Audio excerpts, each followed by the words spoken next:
Hello everyone, and welcome to the second part of this Alan Wake American Nightmare Let's Play. Right, now if you remember last time, which you probably do, I made a very loud noise and went, oh shit, I didn't hurt myself. Yeah, basically that was me accidentally hitting a plate that was next to me.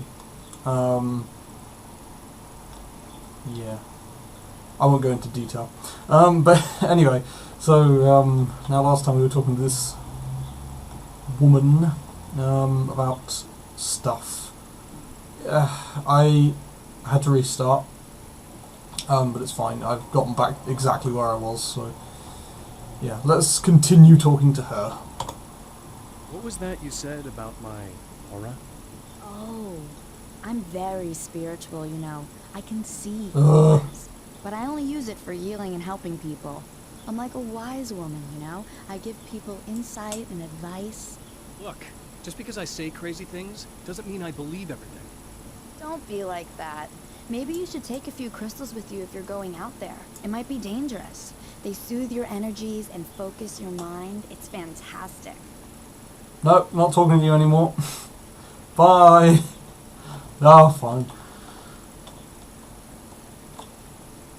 Hey. Oh. Oops. I think I offended her. Oh well. Oh, that's not funny, guys. Can't I hold both? I don't want the nail gun.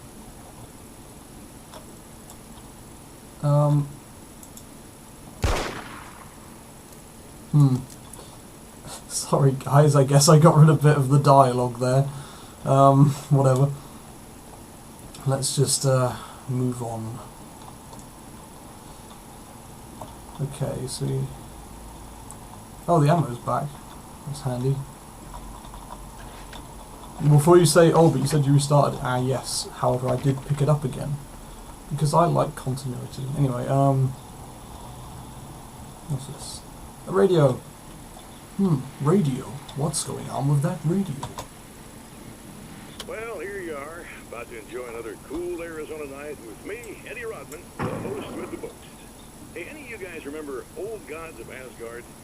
Man, I actually saw them twice back in the 70s. I was just a kid then, but my dad worked at this club, and he'd sneak me in to see bands, you know, talk about an education. Anyway, great band, couple of great albums, solid fan base, and then they kind of dropped off the face of the earth. Well, now, almost 4 decades later, they're making a comeback. And let me tell you, these boys have seen a lot of road.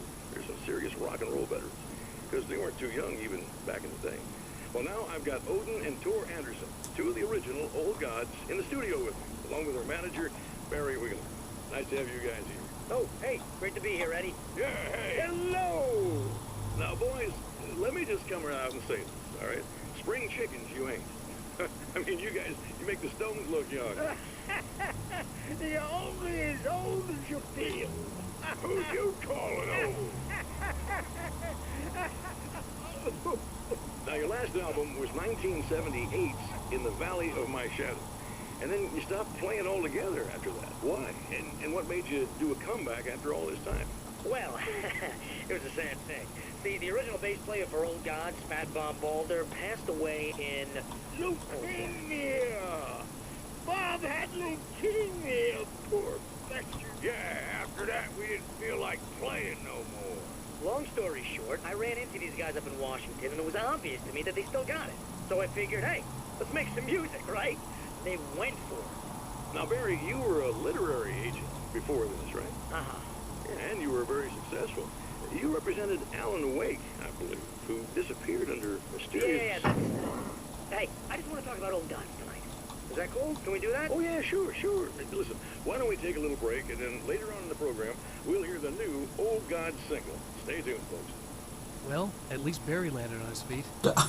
Alan, come on, you should be more pissed at that. Ah, whatever. I guess he's not too pissed considering spoilers in the second DLC for Alan Wake, the original game. You kill Barry, or a weird shadowy kind of version of him. But there we go. That was cool. Probably a bit too long though. That was a good majority of the video, and I was barely saying anything. Oh god, where do I go? Find 3 items for rewriting reality. Okie dokie. I guess they're the stars.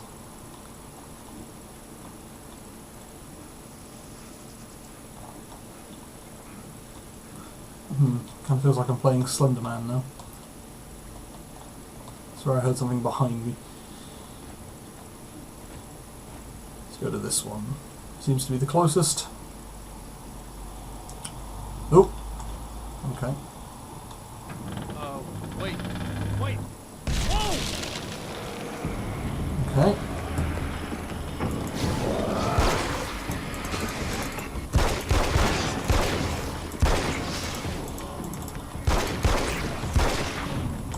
Ah! Melee button hooks. Oh! No, I want one, not them.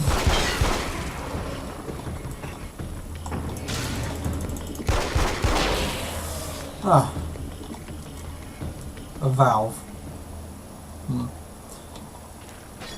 That's one thing down. Now, maybe I missed a step here, but how does a valve help you rewrite reality?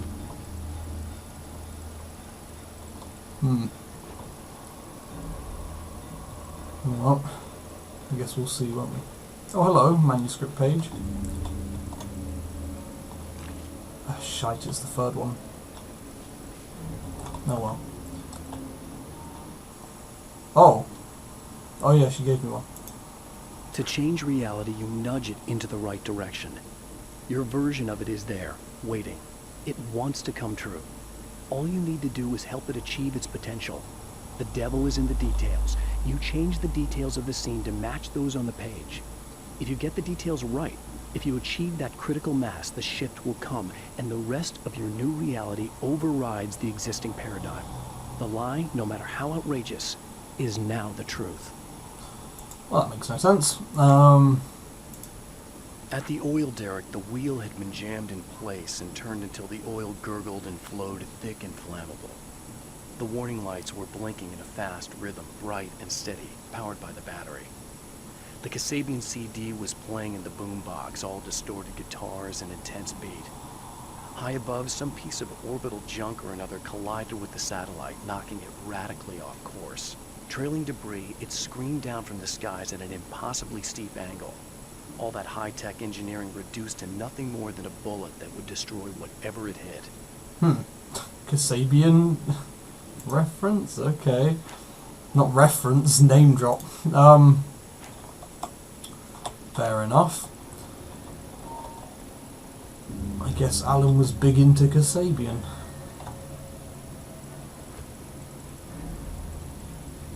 Or should I say Sam Lake? Oh, alright. Should really watch where he's going. The enemy tears itself in two to avoid the hated light. It becomes weaker, but more numerous.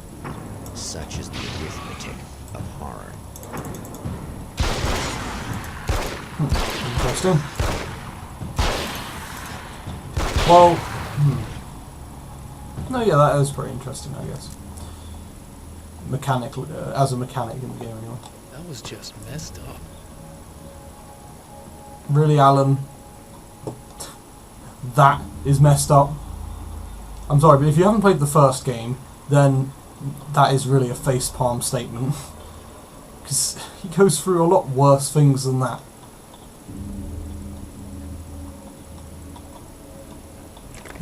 Nom ammo. Carbine rifle. That tells me I'm really gonna need the extra firepower. Okay then. CD. That's two. What? Just one more to go. Why would I need a CD? Fuck it. I'll roll with it. It's fine.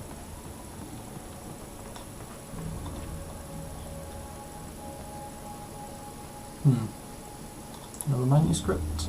Huh, it kind of showed me that on the map. Oh, well, let's have a read. The reality we take for granted is softer. more adaptable than we think. Under correct conditions, you can reshape it, turn it into almost anything you want. When it happens, almost nobody notices. It's not that we forget, it's that after the change, there's nothing to remember. Only those who have been directly touched by the powers that can shift reality are aware of the changes. Many are driven mad by it, others can cope. I'm one of those people, and I know how to wield that power to rewrite reality. Huh. Now, if this is like the original game, I keep saying the original, if this is like the main game, I'll call it the main game, and it's going along with the whole fact of that manuscript is literally the story you're playing, and there will be points where you come across that, you know, like there were many times in the first game where you'd come across a point that was written in the manuscript you got earlier, and then you'd be like, oh, I read that earlier, and it would be kind of like that. But I'm wondering if it applies the same here. I assume so. I don't see why it wouldn't. Middle mouse click. Why? Yeah. Anyway, I assume it would work the same, but I could be wrong. Oh, hi guys.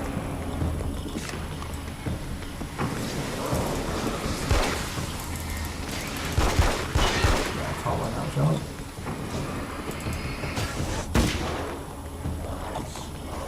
Oh, I don't think so.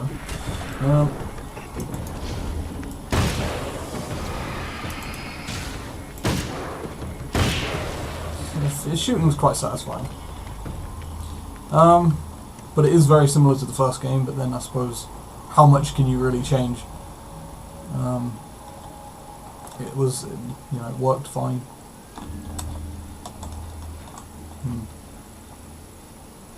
Okay.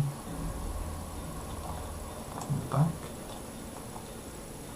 No. Am I missing something blatantly obvious? I think I am. Oh. Not that obvious, to be fair. That's everything. The man has found the battery, but it is empty.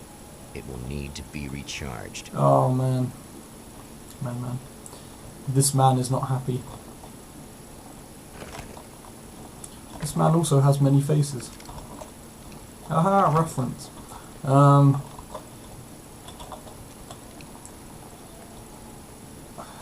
Okay, where do I... Alright. To the waypoint! To recharge the battery! The epic quest. I need this battery charged. No problem. Here you go. Oh, it's as easy as a fade.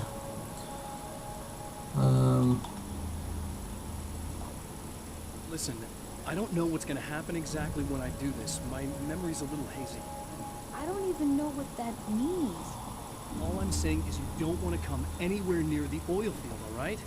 This thing could get out of hand. In the middle of highly flammable materials. Great.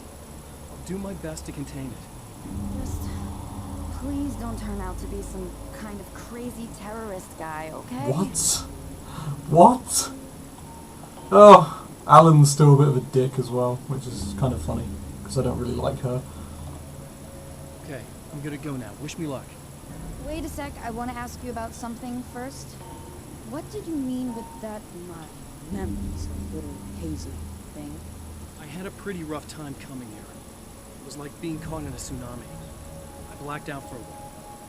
It's hard to explain. There's a barrier of sorts that I had to break through. I was lucky to make it here with my wits as intact as they are. So you might have brain damage. You're about to do great things with a magic piece of paper, and you came here from another dimension? No, I'm from New York. I was just visiting another dimension. Oh, yeah, okay. My bad. Her. Derpy derp. Yeah, okay, it has got a good sense of humour, I suppose. Certainly different to the first game, which took itself a bit more seriously. Most of the time, anyway. And it's the end of the video, so I don't know.